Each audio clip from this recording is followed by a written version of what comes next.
వాగర్థావివ సంపృక్తౌ వాగర్థ ప్రతిపత్తయే జగతః పితరౌ వందే పార్వతీ పరమేశ్వరౌ. ఆదిత్యాయ చ సోమాయ మంగళాయ బుధాయ చ గురుశుక్రశనిభ్యశ్చరాహవే కేతవే నమః. శృంగేరి జగద్గురు పీఠాధిపతులకి, కంచి పీఠాధిపతులకి నమస్కారములు తెలియజేసుకుంటూ కార్యక్రమాన్ని ప్రారంభిద్దాం. ఈ జూన్ 16వ తారీఖు నుంచి 30వ తారీఖు వరకు ద్వాదశ రాశులలో జన్మించినటువంటి వారికి ఏ విధంగా ఉండబోతుందో తెలుసుకునే ప్రయత్నం చేద్దాం. ముందుగా వీక్షించేటువంటి ప్రేక్షకులకి ఒక చిన్న మనవి. చాలామంది ఎంతో గొప్పగా ఆదరిస్తూ వస్తున్నారు ఈ యొక్క రాశుల ఫలితాలకు సంబంధించి. ప్రతి 15 రోజులకు ఒకసారి చేస్తూ ఉన్నాం. అయితే కొంతమంది ఈ చెప్పినటువంటి ఫలితాలు మాకు వ్యతిరేకంగా జరుగుతున్నాయి అనేటువంటి యొక్క అంశము, ఎందుకు మాకు జరుగుతున్నాయి అనేటువంటిది కూడా బాధను వ్యక్తం చేస్తున్నారు. అయితే గమనించినటువంటి అంశం ఏంటంటే, చాలామంది కన్ఫ్యూజన్ అనేటువంటిది అవుతున్నారు అనేటువంటిది. అంటే వాళ్ళకి పుట్టినప్పుడు జన్మ నక్షత్రం ఒకటి ఉంటుంది, కానీ ఆ నక్షత్రాన్ని బట్టి రాశి ఉంటుంది. ఆ రాశిని మీరు పరిగణనలోకి తీసుకోకుండా మీ యొక్క నామ నక్షత్రానికి మాత్రమే ఉన్నటువంటి రాశిని పరిగణనలోకి తీసుకుంటున్నారు. ఉదాహరణకి కోదండరాం అనేటువంటి పేరుంది. అది ఆ కోదండరాం అనేటువంటి యొక్క రాశి జన్మతః ఉన్నటువంటిది కుంభరాశి అని అనుకుందాం. కానీ కోదండరాం అనే పేరుంది కాబట్టి కేకో హాహి పునర్వసు కాబట్టి మిథున రాశి ఫలితాలని చూసుకుంటున్నారు. జన్మించిన రాశి ఏమో కుంభరాశి అయినప్పుడు నామనక్షత్ర ప్రకారం చూసుకునేటువంటి యొక్క మిథున రాశి ఫలితాలు ఎలా సరిపోతాయి? అది ఒక తప్పు జరుగుతుంది. తెలియనటువంటి రెండవ తప్పు ఏంటంటే, చాలామంది ఈ వెస్ట్రన్ ఆస్ట్రాలజీని ఎక్కువగా ఫాలో అవుతున్నారు. చాలా చోట్ల రాశి ఫలితాల్లో మీకు ఏం చెప్పబడి ఉంటుంది? ఉదాహరణకి జూలై 24 నుంచి ఆగస్టు 23 వరకు సింహరాశి అని చెప్పబడి ఉంటుంది. అంటే ఆ మధ్యలో పుట్టినటువంటి వాళ్ళందరూ కూడా సింహరాశి చూసుకోవాలి అని చెప్పి ఆ జొడాయిక్ సైన్ ప్రకారం వాళ్ళు, అదంటే సన్ జొడాయిక్ సైన్ ప్రకారం. మనది రాశి అనేటువంటిది చంద్రుని బట్టి ఉంటుంది. అది మీరు రవిని బట్టి ఉండేటువంటి, రవి ఆ సమయంలో సింహరాశిలో ఉంటాడు కాబట్టి అది రవిని బేస్ చేసుకొని చెప్పేటువంటిది. ఇక్కడ మనం చెప్పుకునేటువంటిది చంద్రుని బేస్ చేసుకునేటువంటిది కాబట్టి మీ యొక్క జన్మ నక్షత్రం ఏదైతే ఉంటుందో ఆ రాశి చూసుకోవాలి.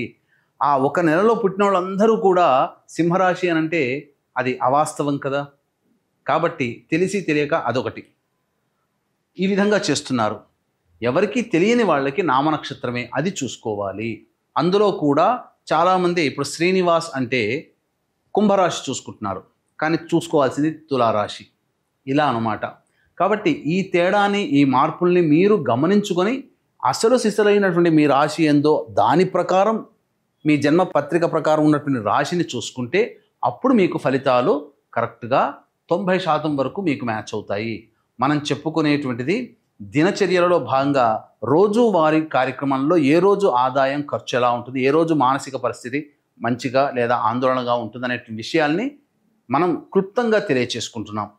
కాబట్టి ఇవి విషయాలు పరిగణలోకి తీసుకొని మన ఈ చెప్పబడేటువంటి రాశి ఫలితాలు మీరు ఆపాదించుకున్నట్లయితే 90% వరకు మీకు అవి సరిపోతాయి దినచర్యలో, రోజువారీ కార్యక్రమంలో. ఇక మనం వివరాల్లోకి వెళ్ళినట్లయితే 16వ తారీఖు నుంచి 30వ తారీఖు వరకు ఉన్నటువంటి గ్రహ సంచారం తెలుసుకుందాం. మీనరాశిలో శని సంచారం, అలాగే మేషరాశిలో శుక్రుడు మరియు రవి బుధ గురు యొక్క గ్రహ సంచారము మిథున రాశిలోకి, అలాగే 23వ తారీఖు నుంచి బుధుడు కర్కాటక రాశిలో ప్రవేశం చేస్తారు. అలాగే కుజుడు కేతు సింహరాశిలో మరియు రాహువు కుంభరాశిలో సంచారం జరుగుతుంది. దీనిని బట్టి ఈ 12 రాశుల వారికి ఏ విధంగా ఉండబోతుంది 16వ తారీఖు నుంచి మరియు 30 జూన్ వరకు అని తెలియజేసుకుందాం. ద్వాదశ రాశులలో భాగంగా 11వదైనటువంటి కుంభరాశిలో జన్మించినటువంటి వారికి జూన్ 16 నుంచి 30వ తారీఖు వరకు ఏ విధంగా ఉండబోతుందో తెలుసుకునే ప్రయత్నం చేద్దాం. ముఖ్యంగా ఈ రాశి వారికి రాశిలోనే రాహు యొక్క సంచార ప్రభావం కాబట్టి తీసుకున్న నిర్ణయం మొండితనంతో, మూర్ఖత్వంతో ముందుకు వెళ్ళిపోయే పరిస్థితి గోచరమవుతుంది. కాకపోతే ఆ నిర్ణయము సరైన నిర్ణయం అయితే విజయం మీ చెంతే ఉంటుందని చెప్పవచ్చు. కాబట్టి చక్కగా నిర్ణయాలు తీసుకునే ముందు పెద్దవాళ్ళ సలహాలు, సూచనలు కనుక పాటిస్తే మరింత జీవితాన్ని పొందుతారని చెప్పవచ్చు, సుఖమమైన జీవితం. అయితే శనిగ్రహ సంచారము మీకు అనుకూలంగా లేదు. అనుకోని ఖర్చులు పెరుగుతాయి, కుటుంబ సభ్యులతో వాగ్వివాదాలు పెరుగుతాయి. కాబట్టి జాగ్రత్తలు పాటించండి. ఇచ్చిన మాట నిలుపుకునే దానికి మీరు ఎక్కువగా కష్టపడతారు. కాబట్టి మాట ఇచ్చే ముందు జాగ్రత్తలు పాటించండి. శుక్రగ్రహ సంచారము సంపూర్ణముగా అనుగ్రహించి స్థితిలో ఉండడం, నూతన వ్యక్తులు పరిచయం అవుతారు. అలాగే స్త్రీలు మీరు మీ యొక్క విజయంలో పాలు పంచుకుంటారని చెప్పొచ్చు. సోదరీమణుల యొక్క సలహాలు సూచనలు పాటించడం ద్వారా లేదా వాళ్ళ సహాయ సహకారాలు అందుకోవడం ద్వారా మరింత మెరుగైనటువంటి జీవితాన్ని పొందుతారని తెలుసుకోవచ్చు. అన్ని విధాలుగా శుక్రుడు యోగించేటువంటి స్థితిలోనే ఉన్నాడు. ఇక రవి యొక్క సంచార ప్రభావము చేస్తున్నటువంటి వృత్తిలో ఏమీ జరగదు, కానీ ఒక రకమైనటువంటి ఆందోళన, ఏదో జరిగిపోతుంది అనేటువంటి ఒక భయం, ఏదో అయిపోతుందనే ఒక చింత మీకు ఉద్యోగంలో ఉంటుంది. వృత్తి వ్యాపారాల్లో కూడా ఇదే పరిస్థితి గోచరమవుతుంది. జాగ్రత్తలు పాటించండి. అలాగే 22వ తారీఖు వరకు ఇలాంటి స్థితి ఉన్న 23వ తారీఖు రోజు నుంచి మాత్రం చాలా అనుకూలంగా ఉండబోతుంది. బుధుడు మీకు సంపూర్ణంగా అనుకూలంగా ఉండబోతున్నాడు. మీరు ఏదైతే ఆలోచన చేసి పని చేస్తారో ఆ పని తాలూకు రిజల్ట్ మాత్రం 23వ తారీఖు నుంచే మీరు అందుకుంటారని చెప్పవచ్చు. ధనపరమైనటువంటి సమస్యల్ని అధిగమిస్తారు. పెట్టుబడుల మీద వచ్చినటువంటి ఆదాయం 23వ తారీఖు నుంచి చవి చూస్తారు. అన్ని విధాలుగా బుధుని యొక్క సంచారం అనుకూలంగా ఉంటుంది. గురువు యోగ స్థానంలో యోగ రాశిలో సంచారం చేస్తున్నప్పటికీ ప్రస్తుత కాలము కురుమూఢమి ఉన్నటువంటి కారణం చేత అనుకున్నటువంటి పనులు వాయిదా పడే అవకాశాలు ఉన్నాయి. కాబట్టి దైవానుగ్రహాన్ని పొందే ప్రయత్నం చేయండి. ఇక కుజకేతుల యొక్క సంచార ప్రభావము మీ మీద ఎదుటి వాళ్ళ యొక్క డామినేషన్ సూచిస్తుంది. కాబట్టి ఇప్పుడు సమయం అనుకూలంగా లేదు. కాబట్టి చేసేటువంటి పనులలో తొందరపాటు నిర్ణయాలు తీసుకోవడం, ఎదుటి వాళ్ళు మిమ్మల్ని కౌంటర్ చేయడానికి అవకాశాలు మీరే ఇస్తారు. కాబట్టి ఈ కుజకేతుల యొక్క సంచార ప్రభావం మీకు కొంత ప్రతికూలంగా మారుతుంది. కాబట్టి జాగ్రత్తలు పాటించండి. మీరు ఎంత శాంతముగా ఉండాలనుకున్నా కోపాన్ని మాత్రం ఆపుకోలేని పరిస్థితులు మీకు ఎదురవుతాయి. కాబట్టి చాలా మటుకు ధ్యానముతో మీరు ఉంటూ కోపాన్ని తగ్గించుకుంటూ మీరు గనక ఉంటే ఈ 30వ తారీఖు తర్వాత గ్రహ మార్పుల ప్రభావం మీకు అనుకూలంగా ఉంటుందని చెప్పవచ్చు. ఏ తర్వాత సాధారణం కంటే మిశ్రమమైనట్టు ఎక్కువగానే శుభ ఫలితాలు ఈ యొక్క కుంభరాశిలో జన్మించినటువంటి వారు పొందుతారని చెప్పవచ్చు. ఈ యొక్క కుంభరాశిలో జన్మించినటువంటి స్త్రీలు స్త్రీల కోసమే వారు చేస్తున్నటువంటి వృత్తి ఉద్యోగ వ్యాపారాల్లో చాలా మార్పులు అనేటువంటివి వస్తాయి. నూతన వ్యక్తుల పరిచయం జరుగుతుంది. అలాగే ఇతరుల యొక్క సహాయ సహకారాలతో మీకు పెండింగ్లో ఉన్నటువంటి పనులు పూర్తి చేసుకుంటారు. వృత్తి వ్యాపారంలో ఉన్నటువంటి మహిళలకి ఆనందదాయకంగా ఉంటుంది. ధన రాబడి చాలా చక్కగా ఉంటుంది. ఇతరుల వల్ల మీరు నష్టపోయి ఉంటారు. కొన్ని విషయాల్లో మాట తీరు వల్ల బాధపడి ఉంటారు. మిమ్మల్ని ఇబ్బంది పెట్టిన వాళ్ళు ఉంటారు. వాళ్ళందరూ మళ్ళీ మీకు తిరిగి సారీ చెప్పే అవకాశం కూడా గోచరమవుతుంది. అనగా ప్రశాంతంగా అందరి ప్రేమ ఆప్యాయతల్ని ఈ యొక్క కుంభరాశిలో జన్మించినటువంటి మహిళలు పొందుతారు. ఇంట్లో కంటే బయటనే ఎక్కువగా ఆదరణ మీకు లభిస్తుందని చెప్పవచ్చు. అయితే ఆరోగ్యం పట్ల కూడా శ్రద్ధ వహించాలి. జ్వర సంబంధమైనటువంటి సమస్యలతో పీడించే అవకాశం గోచరమవుతుంది. కాబట్టి ఆరోగ్యం పట్ల కూడా శ్రద్ధ వహించాలని చెప్పవచ్చు. ఈ యొక్క కుంభరాశిలో జన్మించినటువంటి విద్యార్థులకి విదేశీయానము, విదేశీ విద్య అన్నీ కూడాను అనుకూలంగా ఉంటుంది. కోరుకున్నటువంటి యూనివర్సిటీలో మీకు ప్రవేశం లభించడానికి మార్గం సుగమం అవుతుందని చెప్పవచ్చు. వివాహాది శుభకార్యాలకు సంబంధించినటువంటి ప్రయత్నాలు చేయవచ్చు, కానీ నిశ్చయాలు ఇటువంటివన్నీ కూడాను మంచిది కాదు.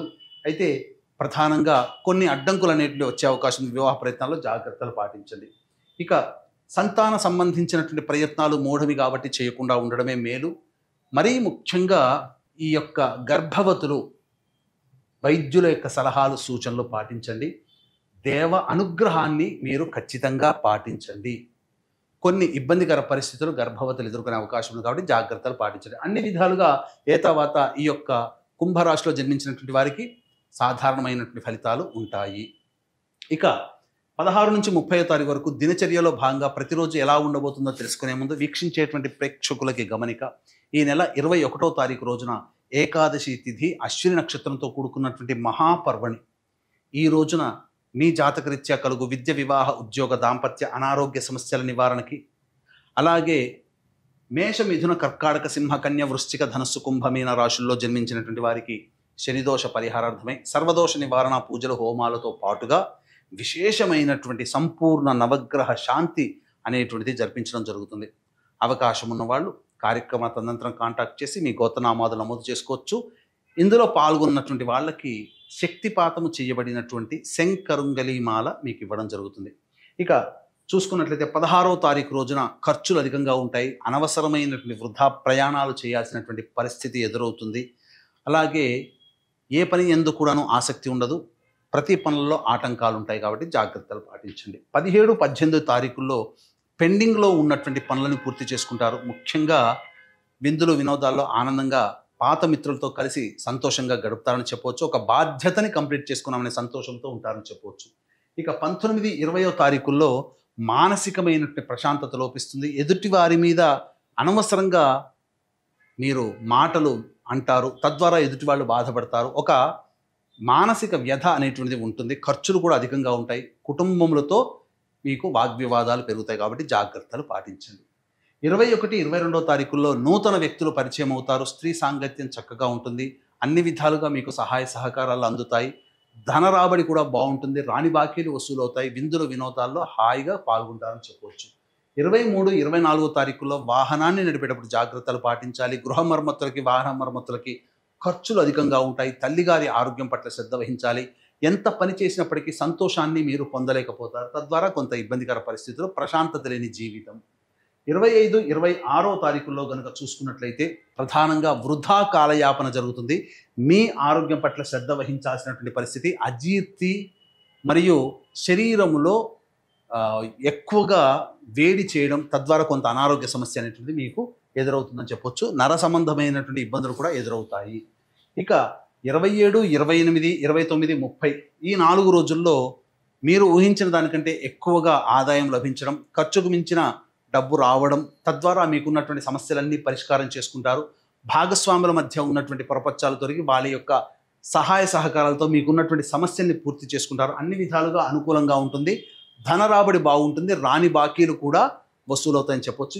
తర్వాత చెప్పొచ్చేది ఏమిటంటే 16వ తారీఖు, 23, 24, 25, 26 ఈ 5 రోజుల్లో మీ ఖర్చులు తగ్గించుకున్నట్లయితే చాలా మటుకు సేఫ్ సైడ్లో ఉంటారని చెప్పొచ్చు.